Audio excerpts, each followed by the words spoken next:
여러분, 바울이요, 이 빌립보서를 썼습니다. 바울이요, 원래는 하나님만 믿던 사람입니다. 예수님은 잘 믿지 않던 사람이에요. 믿지 않는 것이 아니라 싫어했죠. 우리가 지금 이단을 향해서 손가락질하는 것처럼 하나님을 믿던 바울은 예수 그리스도가 마치 이단이라고 생각했어요. 그래서 막 쫓았죠. 그러다가 사도행전 9장의 내용을 보면 다메섹 거리로 예수 믿는 사람들을 잡아서 죽이려고 가다가 예수 그리스도를 만나게 됩니다. 긴 이야기지만 만나서 큰 은혜를 누린 바울은요, 한순간에 변하게 되는 거예요. 그리고 인생을 결단하는데 어떻게 결단하냐면 내가 예수 그리스도를 위해서 살아가겠다, 이렇게 결단합니다. 단 한순간도 내가 예수 그리스도를 위해서 살지 않으면 안 되겠다라는 아주 강력한 만남이었어요. 예수 그리스도 만나고 나니까 내가 할 일은 복음 전하는 일 말고는 없겠다 결단한 것이죠. 그리고 나서 그가 결단한 것처럼 그의 인생을 그렇게 살아갑니다. 맨날 선교하는 거예요. 맨날 전도하는 거예요. 그게 캠퍼스가 됐든 그게 가정이 됐든 그게 회사가 됐든, 여러분 그냥 브로드웨이인가요? 브로드 애비뉴에 가도 계속 전도만 하는 거예요. 그러면 여러분, 하나님을 위해 사는 것 아닙니까? 여러분, 바울은 하나님을 위해 살고 있습니다. 맞습니까? 그래서 하나님을 위해 살고 있는 이 바울인데 문제는 여기 있다는 거예요. 하나님을 위해서 살아가고 있는데 문제는 바울의 인생 가운데 너무나 많은 일들이 일어나고 있다는 거예요. 하나님을 위해 사는데 좋은 일만 일어났으면 좋겠는데 좋은 일만 일어나는 것이 아니라 나쁜 일도 일어나고 고단한 일들도 일어나더라는 거예요. 그냥 고난한 정도가 아니라 내가 선교하려고 하는데 선교를 방해하는 고된 일들도 일어나더라는 거예요. 모든 일이 바울에게 일어나던 거예요. 좋은 일이든 나쁜 일이든. 여러분, 저와 여러분의 인생 가운데도 이런 일이 일어나고 있습니다. 그죠? 여러분, 바울이 얼마나 안 좋은 일을 당했냐면요, 고린도후서 11장 23절 이하의 내용을 보면 본인이 얼마나 고생했는지 나옵니다. 제가 읽어드릴게요. 중간입니다. 나는 수고도 많이 하고 매도 수없이 맞고 감옥살이도 많이 하고 죽을 고비도 여러 번 넘겼습니다. 유대 사람에게는 40에 하나 감한 매를 5번이나 맞았고 3번 채찍으로 맞았고 1번 돌로 맞았고 3번이나 파산을 당했고 밤낮 하루 꼬박을 바다에서 헤맨 적도 있습니다. 여러분, 바울이 이 모든 일을 왜 겪었다고요? 하나님 위해 살다가, 아니 하나님을 위해 살면 좋은 일만 일어나야 될 것 같은데 오늘 본문 우리가 한 절 읽었던 것처럼 모든 일이 일어납니다. 모든 일이 쉽게 다 풀리지 않는 거예요. 저와 여러분의 인생도 마찬가지입니다. 그럼 오늘 목사님이 그런 일이 왜 일어나는지 답을 주려나 보다. 아닙니다. 여러분, 답은 없어요. 여러분 잘 알고 계시잖아요.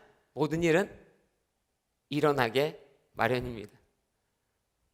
여러분과 제가 겪고 있는 좋은 일이든 나쁜 일이든 어떠한 인생의 모습이든 간에 이러한 일들은 일어나게 마련입니다. 여러분, 단적인 예로 예수 그리스도가 이 땅에 오셨습니다. 뭐하러 오셨죠? 저와 여러분을 구원하러 오셨습니다. 좋은 일 하러 오셨습니다. 하나님의 뜻을 완성하기 위해 왔습니다. 그런데 단적으로 예수 그리스도의 삶만 봐도 고난은 여전히 많더라는 거예요. 여전히 방해되는 인생의 요소들이 너무 많더라는 거예요. 여러분, 모든 일은 일어나는 거예요. 이러한 모든 일들, 내가 가난해지고 부해지고, 오늘 이 본문 윗절을 보면 그런 얘기가 나오는데 내가 겪고 있는 모든 좋은 일이든 나쁜 일이든 다 일어나는 겁니다. 이것을 우리가 안고 가야 돼요. 모든 일이 일어난다라는 이 사실 하나, 이 사실을 아무도 부인할 수 없기 때문에 오늘 본문의 말씀이 선포된 것입니다. 내게 능력 주신 자 안에서 모든 일을 감당할 수 있다는 거예요. 애초에 모든 일이 아니고 좋은 일만 일어나면 감당할 능력을 받을 필요도 없습니다. 좋은 일은 누구나 다 감당하는 거예요. 그런데 모든 일이 인생 가운데 언제나 있을 것이기 때문에 성경은 오늘 우리에게 어떻게 이 모든 일을 감당해낼 사람이 될 수 있는지에 대한 비밀을 알려줍니다. 무슨 말인지 이해하시죠? 그래서 오늘 이 바울을 통해서 어떻게 이 모든 일을 감당하는 사람이 될 수 있는가, 어떻게 하나님을 위해 살아가면서도 일어나는 모든 이 불편한 진실들과 삶의 모습들을 당하면서도 감당하며 살아갈 수 있는가를 나누기 원하는 것이죠. 첫 번째는요, 여러분, 주권자의 주권을 인정하라는 것입니다. 여러분, 모든 일을 감당하려면 주권자의 주권을 인정해야 돼요. 여러분, 삶에서 제가 크리스천으로 좋은 일을 하려고 하고 하나님의 일을 감당하려고 하는데 무슨 일이 안 좋은 일이 딱 터지잖아요. 그럼 어떻게 질문하는지 아십니까? 하나님 왜 이렇습니까? 여러분 이런 질문 하나님께 해보신 적 있어요? 하나님 도대체 왜 이런 일이 내게 일어납니까? 왜냐고 하나님 앞에 물었을 때 여러분 하나님 앞에서 답을 얻으신 적 있어요? 하나님이 내가 왜 그랬냐면 이렇게 얘기하신 음성을 들으신 분들이 혹시 계신가요? 뭐 있을 수도 있지 않을까라는 생각을 해보지만 저는 한 번도 그런 경우를 들어본 적도 없어요. 왜 하나님께 질문합니까? 왜 집착합니까? 그 질문 안에는 이러한 마음이 포함되어 있어요. 무슨 마음이냐면 내가 이걸 받을 만한 사람이 아닌데, 내가 지금 하나님 위해 사는데 내가 지금 매를 맞아야 될 사람이 아닌데, 내가 지금 이러한 고난을 당할 타당한 이유가 없는데 도대체 하나님 왜 내게 이러한 일들을 일으키십니까? 이거 타당하지 않다는 거예요. 그런데 아까도 말했지만 모든 일은 모든 사람에게 일어나는 거예요. 그러므로 우리가 드려야 될 질문은 하나님 왜 이러한 일이 내게 일어납니까가 아니에요. 그럼 여러분 어떠한 질문을 해야 합니까? 하나님 내가 어떻게 이 일을 넘어서야 합니까? 그것이 우리가 해야 되는 질문이에요. 여러분 아무리 백날 하나님 앞에 가서 하나님 왜 이런 일이 일어납니까? 왜 이런 일이 일어납니까? 여러분 설령 여러분에게 이유를 말해준다 한들 그것은 답이 아니에요. 여러분이 이 위기와 이 모든 일과 이 일들을 넘어설 수 있는 답은 왜에 있지 않습니다. 어떻게 있는 것이죠. 그러므로 여러분이 하나님의 주권을 인정하고요, 인정한다는 것은 왜라는 질문을 버리겠다는 거예요. 하나님 무슨 일이 일어나든지 간에 내가 어떤 일을 할 때 어떠한 일들이 내게 닥쳐올지라도 왜라는 질문은 하지 않겠습니다. 왜? 그것은 하나님께 달려있는 부분이기 때문이라는 거예요. 주권자에게 달려있다는 것이죠. 믿으십니까? 불편해요. 여러분의 표정이 벌써 불편합니다. 야, 이거 어떻게 이렇게 사냐. 여러분 저는 불편한 이야기를 하고 있는 것이에요. 내가 내 인생의 주인인데 주인 아니라고 지금 얘기하는 거잖아요. 하나님이 원하시는 대로, 하나님이 뜻하시는 대로 무엇이든지 오면 그냥 그렇게 살라는 얘기 한 거잖아요. 여러분들 그렇게 다 알아들으셨잖아요. 그래서 불편하잖아요. 여러분 우리가 숨 쉬고 있는 애초의 시작과 이유는 어디에 있습니까? 하나님께 있죠. 하나님이 없으면 저도 없습니다. 여러분도 없습니다. 하나님이 만드시지 않았다면 저는 여기 없습니다. 여러분도 없습니다. 그런데 마치 하나님 앞에 내가 주인인 것처럼, 그리고 내가 만약에 하나님의 주권자를 인정하라고 하면 우리는 벌써 이렇게 불편해하는 거예요. 불편해하는 것이죠. 애초에 존재할 수도 없는 존재였으면서 나를 지어주신 하나님의 은혜 앞에 그분의 주권을 인정하라 그러면 불편한 거예요. 그래서 자꾸 왜? 라고 묻습니다. 여러분 왜? 라는 질문은 아무런 답과 성장을 주지 못해요. 어떻게 하나님 넘어서야 합니까? 라고 물어야 합니다. 여러분 유명한 목사님 있습니다. 손양원 목사님이에요. 제 예화를 들 수 없습니다. 왜? 저는 아직도 이러한 삶을 살지 못하고 있기 때문이에요. 이 손양원 목사님은요 21살의 나이에 기도하다가 아내가 나병 환자들을 위해 살아야겠다 결단합니다. 살이 뭉그러지고 떨어지고 고름나고. 그래서 이분이 처음에 21살에 들어가요. 그런데 이런 기도를 하죠. 보고 나서 너무 두려운 거예요. 그래서 하나님 앞에 이렇게 기도했습니다. 하나님 내가 담대하게 해주셔서 저 사람들의 얼굴을 보고 두려워하지 않게 해주세요. 이렇게 기도합니다. 왜냐하면 너무 징그럽고 무서워서. 코가 없고 귀가 없고 눈이 없고 뭉그러지고 으그러지고. 그리고 또 하나 기도합니다. 하나님 내 코를 막아주셔서 나로 이 냄새가, 썩어지는 냄새가 나지 않게 하소서. 그리고 21살 때부터요 그렇게 사역한 거예요. 그러고 나서요 막 고름 나오면요 그 고름을 사람의 입으로 빼내면 좋다는 소리를 어디서 들어가지고 그 상처에 입을 대고 그 고름을 자기의 입으로 빨아 뱉어내는 일을 수없이 반복했던 목사님입니다. 하나님의 사랑을 전하기 위해서. 그런데요 그렇게 시작했던 30년대 후반에 시작했던 사역이 오래되고 50년대 넘어가면서 6.25 전쟁이 일어나고 다 자란 자기 자녀들을 잠시 집에 놔두고 나간 사이에 이 자녀들이 기독교인이라는 이유로 잡혀가고 경찰서에서 총격당해서 사형당해서 죽게 됩니다. 비극이죠. 하나님을 위해서 목숨 다 바치고 젊은 날 다 바쳐서 더러운 것 다 마다하면서 했던 사람인데 인생의 비극이 모든 일이 일어난 거예요. 어떤 일이든 일어날 수 있거든요.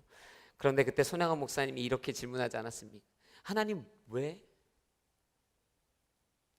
하나님 도대체 왜? 이 말이 안 되지 않습니까? 여러분이라면 이해하겠어요? 그런데 손양원 목사님 그렇게 질문하지 않으셨어요. 하나님 내가 어떻게 하기 원하십니까?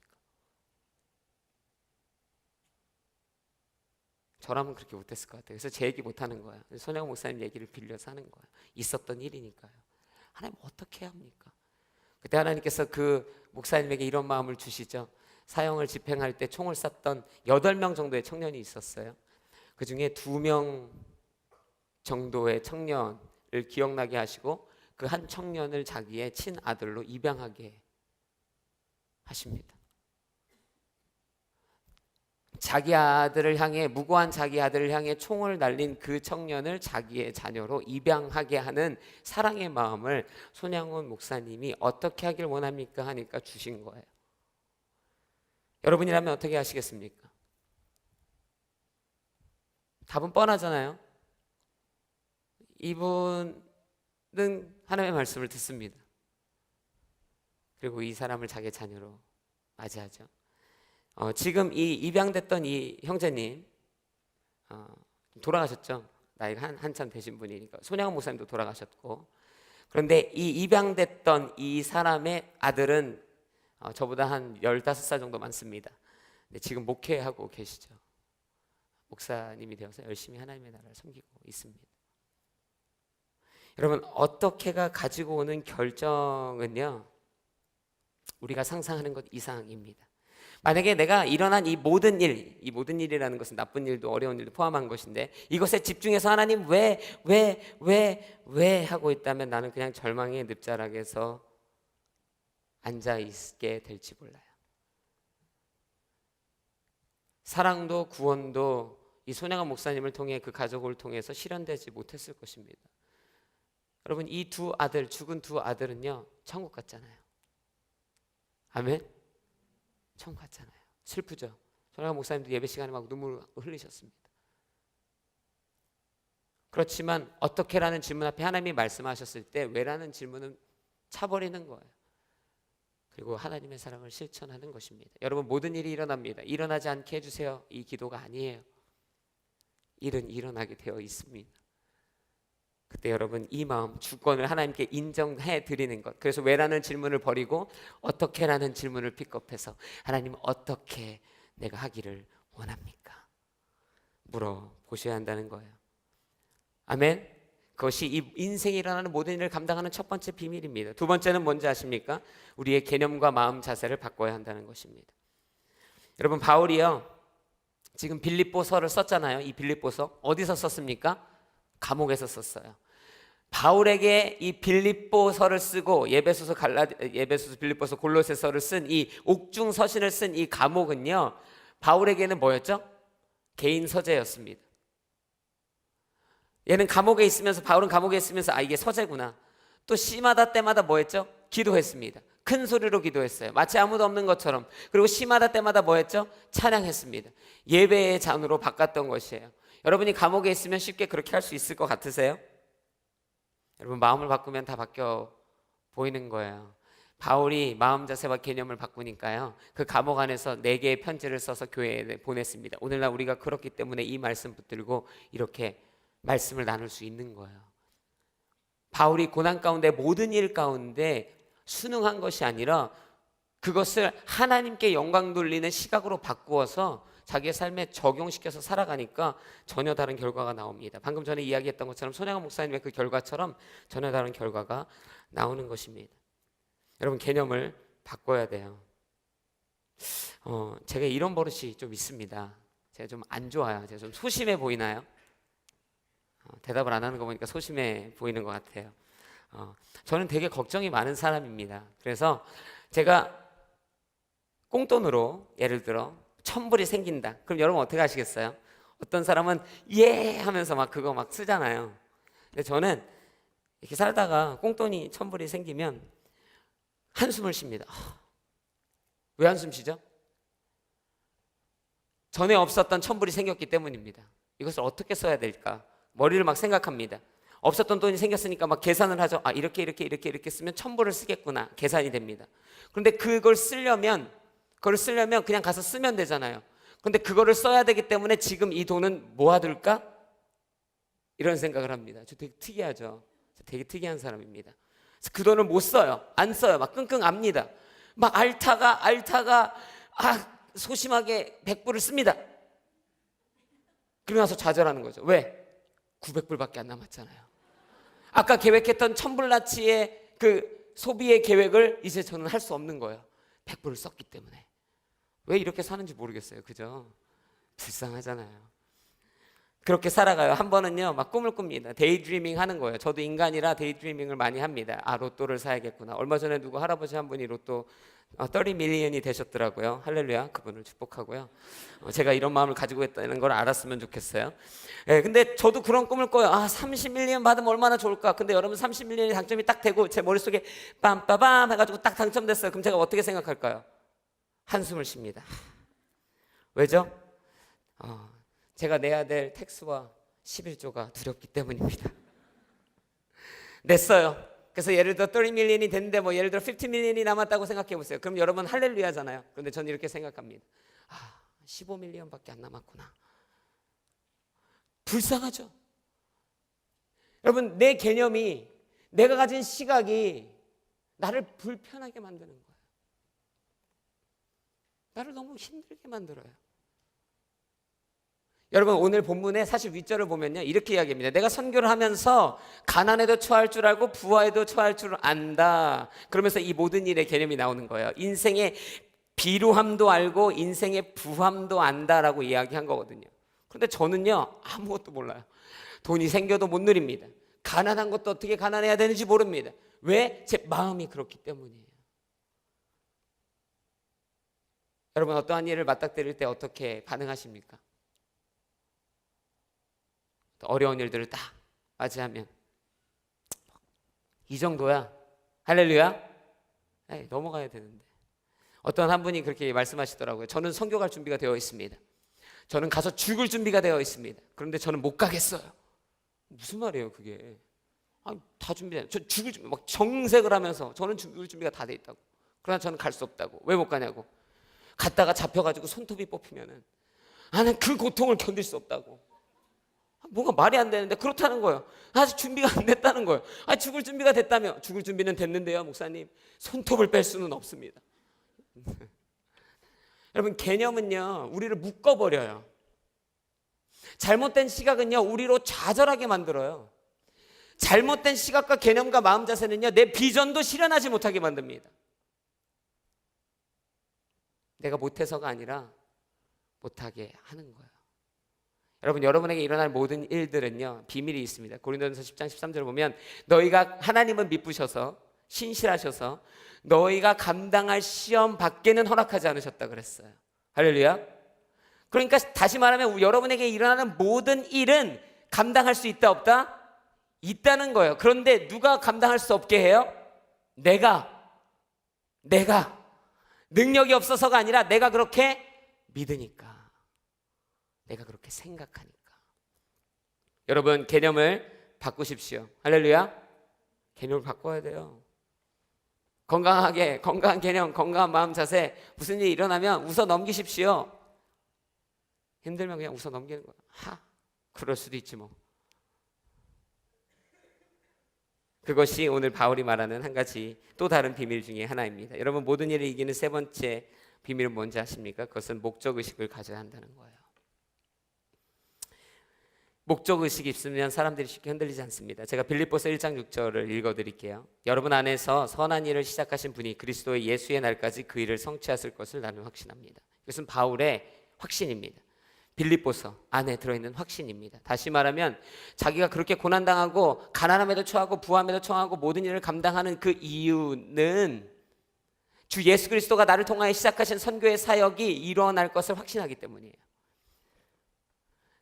여러분에게 이러한 확신과 사명이 있습니까? 여러분, 돈 벌려고 사는 건 아니죠? 그냥 좋은 집 얻어보려고 사는 건 아니죠? 그렇다면 좀 바꿔보자는 거예요. 여러분, 바울은요, 예수의 날까지, 예수가 허락하실 그 날까지, 예수 그리스도가 오시는 그 날까지, 예수 그리스도가 내게 맡기신 그 날까지요, 그 일을 성취하실 것을 확신하기 때문에 끊임없이 달려가는 것입니다. 멈추지 않는 거예요. 빌립보서 20장 21절을 보면, 내가 간절히 기대하고 소망하는 것은 내가 어떠한 일에도 부끄러워하지 않고 항상 그랬듯이 지금도 담대하게 원하는 것은 살든지 죽든지 내 몸을 통해서 그리스도가 위대하게 되시는 것입니다. 그것이 바울이 가진 인생의 목적이었어요. 그렇기 때문에 39대를 맞는 태형을 5번을 당해도, 3번이나 파산을 당해도, 돌로 맞아도 그는 멈추지 못하는 거예요. 어떠한 일이 일어나도, 모든 일이 다 일어나도 그를 멈추게 할 수는 없는 것입니다. 저와 여러분이 너무 쉽게 멈추지 않는가 고민해 봐야죠.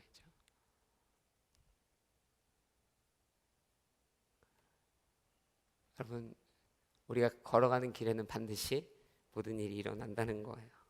여러분이 목적을 세우고 계획을 세우고 사명을 받아서 걸어가면 분명히 일들이 생긴다는 거예요. 사명의식 없이, 목적의식 없이 어떻게 뚫고 가겠냐는 겁니다. 여러분, 목적의식이 필요해요. 그렇기 때문에 이 말을 했던 바울은요, 실제로 그렇게 삽니다. 그 인생의 후반기가 사도행전 20장 이하에 적혀 있거든요.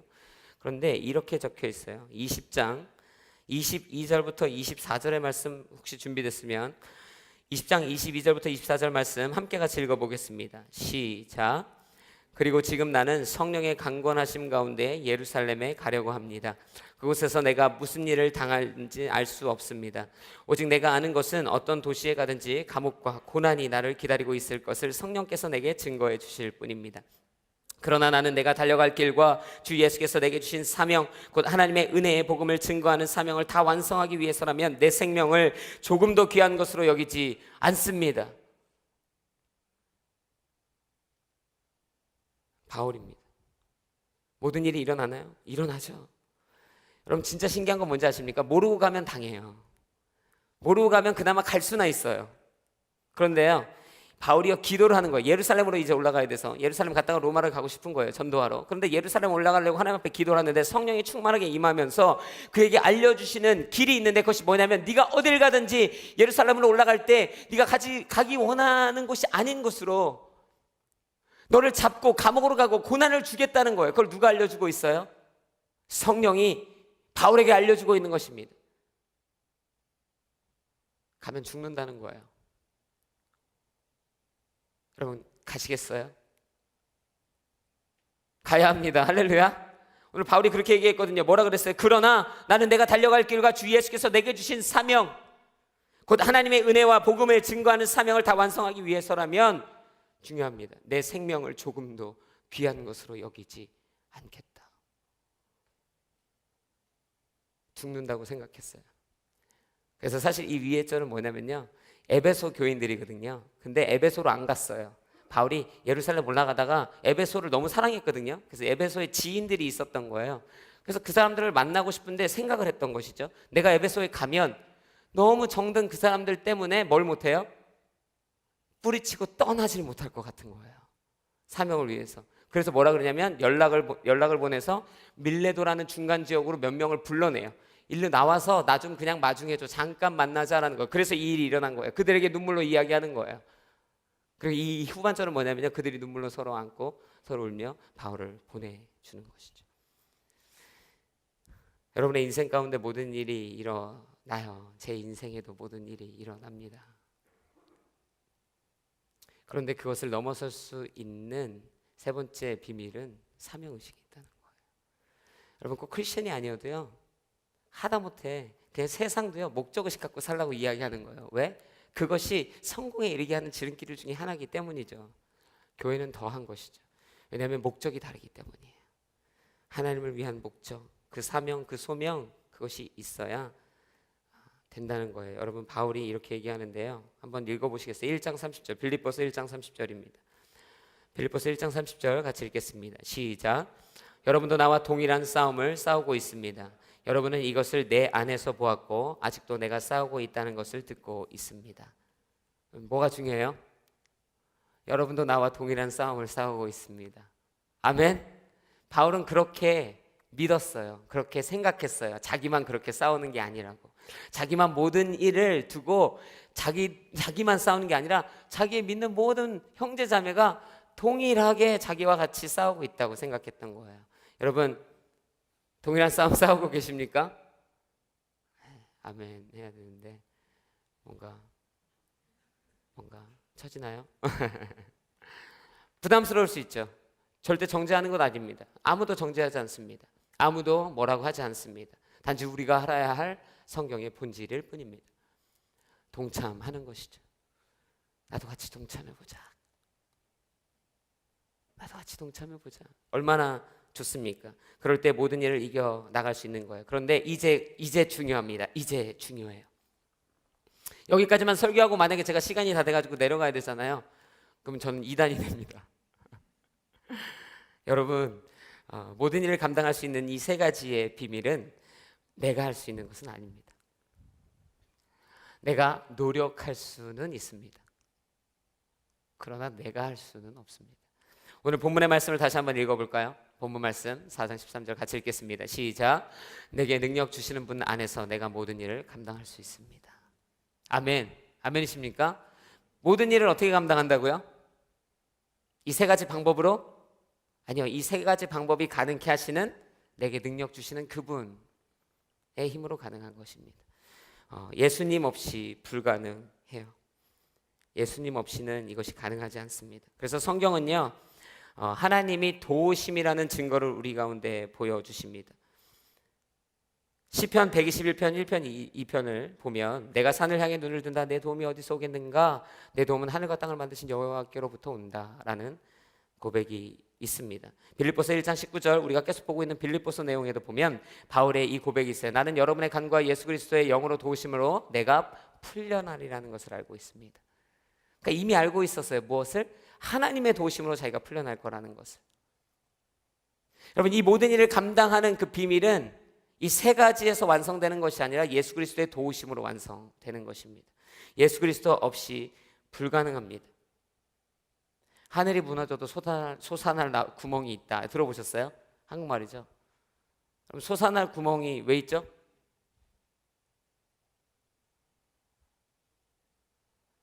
세상은 그냥 그렇게 얘기해요. 하늘이 무너져도 솟아날 구멍이 있어. 저는 질문합니다. 그 구멍은 어디서 생긴 걸까? 내가 살 수 있는 그 구멍은 도대체 누가 만든 걸까? 여러분, 예수 그리스도를 믿는 우리는요, 우리가 솟아날 구멍, 우리가 살아갈 구멍이 어디서 온다고 생각하는 거예요?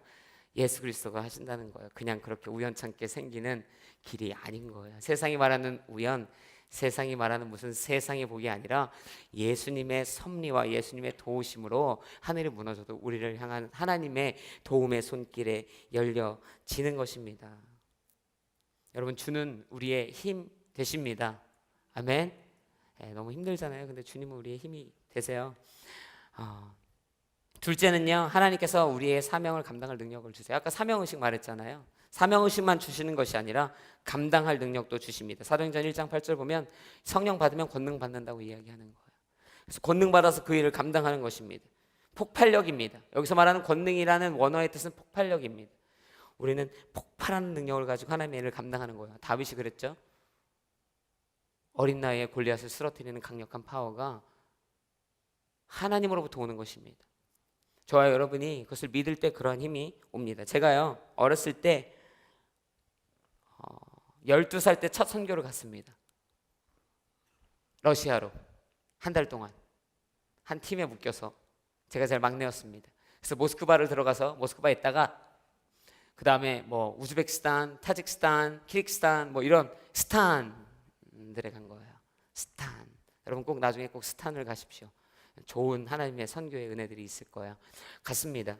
그런데요, 정말 그 12살 제일 막내였던 저인데 너무 불편했어요. 제가 이제 그렇게 보일지 안 보일지 모르겠으나 상당히 까탈스러운 사람이라고 말하면 안 될 것 같은데 까탈스러운 부분들이 있습니다. 그래서 막 더러운 거 싫어해요. 냄새 나는 거 싫어합니다. 그리고 초딩 입맛이에요. 언제나 맛있는 거, 단 거 이런 거 좋아합니다. 더운 거 싫어해요. 못 씻는 거 싫어합니다. 근데 모스크바는 괜찮더라고요. 그 예, 괜찮았어요. 근데 스탄 나라들을 가기 시작하면서 어려움들을 겪기 시작하는 것이죠. 너무 덥고 너무 냄새나고 화장실에 갔는데 남녀가 화장실을 같이 쓰는, 그럴 수 있죠. 우리도 그렇게 쓰니까. 근데 화장실 문을 열고 들어왔는데 이쪽 편에 남자들 소변기가 있는 거야. 이쪽 편에 뭐가 있죠? 양변기가 있어야 되잖아요. 이 칸들이 있어야 되고. 근데 이쪽을 봤는데 구멍이 4개가 뚫려 있는 거예요. 그냥 구멍, 아무것도 없어요. 아무것도 없어요. 그냥 바닥이에요. 구멍만 4개가 딱 뚫려 있어요. 저거 뭘까? 막 극렬하게 진동하는 냄새는 이루 말할 게 없죠. 그게 뭐예요? 이제 화장실 대변을 볼 수 있는. 근데 사람이 그렇잖아요. 이렇게 어떻게 할 수가 없는 거예요. 이렇게 일은 봐야 되는데. 근데 막 일을 보고 있는데 문이 막 열리는데 막 여러분 진짜 깜짝깜짝 놀라는 거예요. 백인 자매들이 문을 열 때마다, 러시아 자매들이 문을 열 때마다 어떻게 해야 될지 모르겠어요. 제가 어렸으니까, 그죠? 할렐루야. 정말 더러웠어요. 기억하고 싶지 않아요. 샤워를 해야 하고 밤에 샤워를 해야 되는데요, 낮에 샤워할 데가 없어가지고 선교사님 여기서 샤워하라는 거예요. 물이 흐르는 소리가 들리는 거예요. 막 물이 흐르는 거예요. 그래서 빨리 사람들 보기 전에 씻고 가야겠다. 그래서 막 옷을 다 벗고 들어갔습니다. 그래서 막 물이 세게 흐르니까 이제 그 계단 같은 거를 잡고 막 씻었습니다. 근데 이상한 냄새가 나는 거예요. 뭔가 잘못된 것 같은 느낌? 이거 아닌데 나를 씻고 있지 않고 나를 더럽히고 있는 것 같다는 느낌. 아침이 되었어요. 그래서 화장실에 가려고 하는데 불편해요. 모든 게. 그죠? 아까 말한 그 화장실이잖아요. 그래서 밖을 전전했습니다. 밖을. 그냥 밖에서 봐야겠다. 밖이 더 나은 것 같아요. 나와서 주변을 어슬렁어슬렁 거리고 있는데 어제 제가 샤워했던 그 물가를 간 거예요. 근데 이렇게 물이 흐르고 있는 거예요.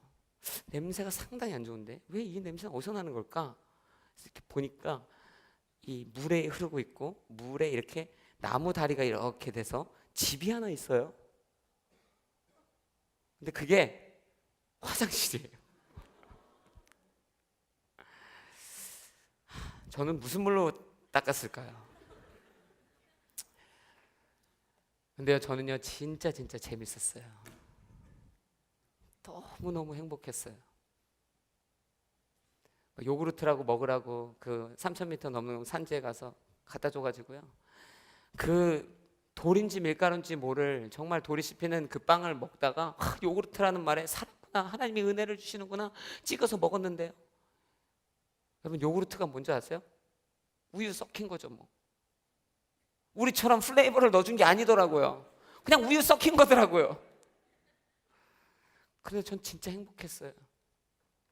지금까지도 제 그 선교의 기억 때문에 제가 그 이후 6학년, 중학교 1학년, 2학년, 3학년, 고등학교 넘어와서 10년을 넘게 원주민 선교로 여기 와서 하나님이 보내시는 선교지로 기분 좋고 행복하고 또 행복하게 나갈 수 있는 이유는 하나님이 나로 그 사명을 감당케 하셨다는 것을 믿기 때문이에요. 여러분, 언제나 나가기 전에는요 두렵고 싫고 떨립니다. 근데 막상 가잖아요. 그러면 너무 좋아요. 너무 재밌어요. 너무 즐거워요. 하나님의 복음을 전할 수 있다는 게, 내가 너무 싫어하는 환경 가운데 놓여 있음에도 불구하고 내가 더럽혀짐에도 불구하고 그것이 너무 좋아요. 그런데 정답은 뭔지 아세요? 제가 왜 그게 좋은지 아세요? 하나님이 나로 감당케 하시더라는 거예요. 믿으십니까? 정말 그래요. IT가 지진 나고 선교 갔습니다. 2010년. 아직 시체를 못 치웠더군요. 시체 썩는 냄새가 코를 찌르는 거예요. 근데 여러분, 믿거나 말거나 그 냄새 때문에 한 번 구역질 해본 적이 없어요. 저 원래 그런 냄새 못 맡는 사람입니다. 제 몸에서 냄새 나도 나갔다가도 다시 들어가서 집에 가서 다 씻고 갈아입어야 되는 사람이에요.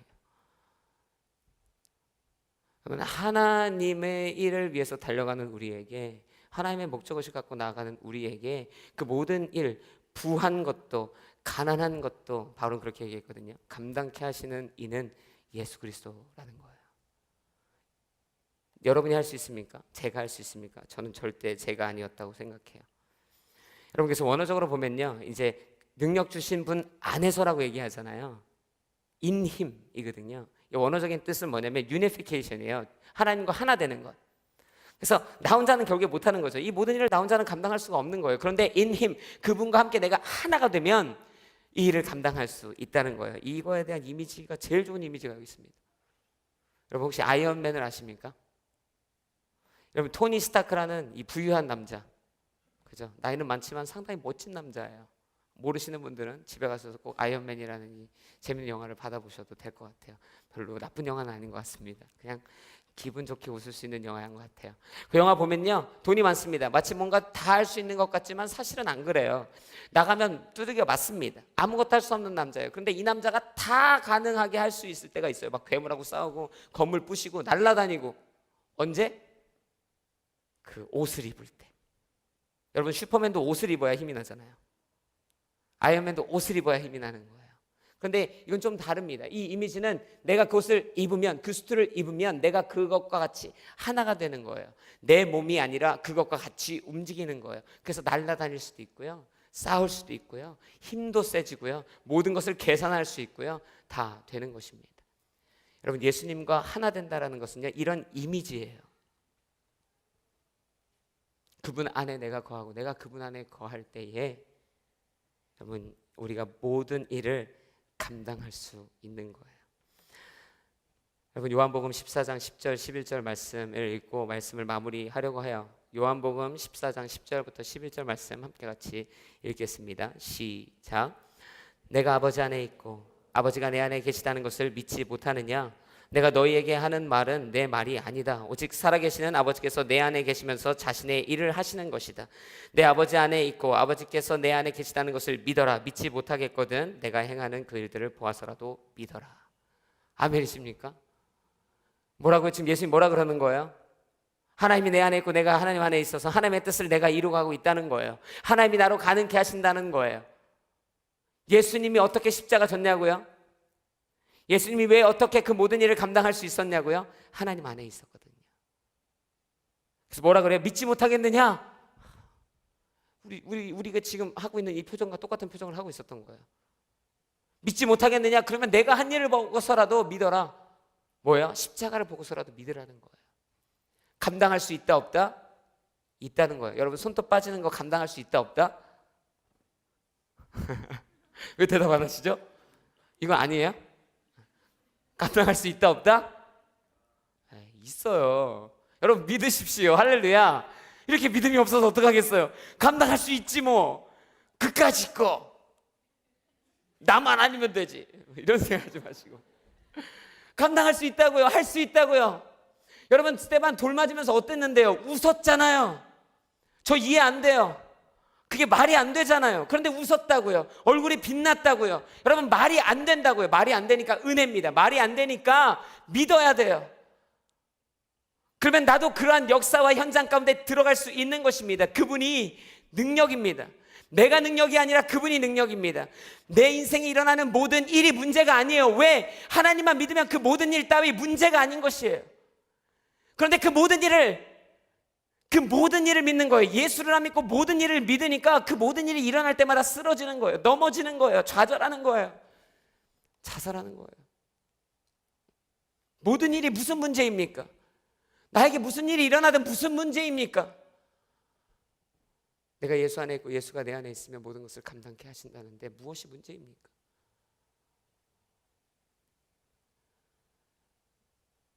이것은 추상적 개념의 문제가 아니에요.